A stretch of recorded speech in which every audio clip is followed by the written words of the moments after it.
भवानी मंडपाच्या पायऱ्यांवर आज सकाळी माणुसकीचा जिवंत झरा पुन्हा एकदा पाहायला मिळाला.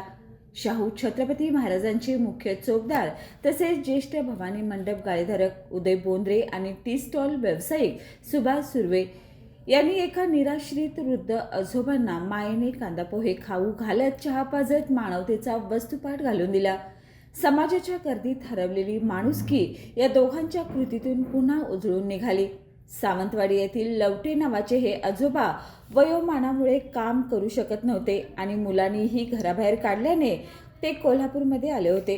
शरीर थकलेलं, मन हातबल अशा अवस्थेत भवानी मंडपात बसलेले आजोबा पाहून उदय बोंद्रे आणि सुभाष सुर्वे यांनी केवळ सहानुभूती नव्हे तर कृतीतून माणुसकी दाखवली. ही घटना पाहून सामाजिक कार्यकर्ते व पत्रकार म्हणून माझ्या मनातही कणव दाटून आली. तत्काळ अवनीस संस्थेच्या अध्यक्षा अनुराधा भोसले तसेच एकटी संस्थेचे जैनुद्दीन पन्हाळकर व अभिजित कांबळे यांच्याशी संपर्क साधण्यात आला. क्षणाचाही विलंब न करता संस्थेची टीम भवानी मंडपात दाखल झाली.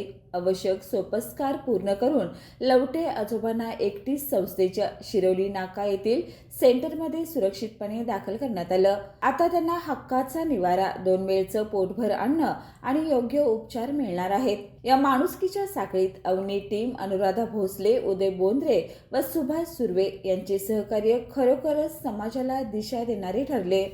बाळ, फ्रीजमधून श्रीखंड काढ ना. आम्ही पूर्वी घरीच बनवायचो श्रीखंड. त्याची चवच वेगळी होती. आता काय सगळं रेडीमेड. आजी, हे श्रीखंड खाऊन बघ.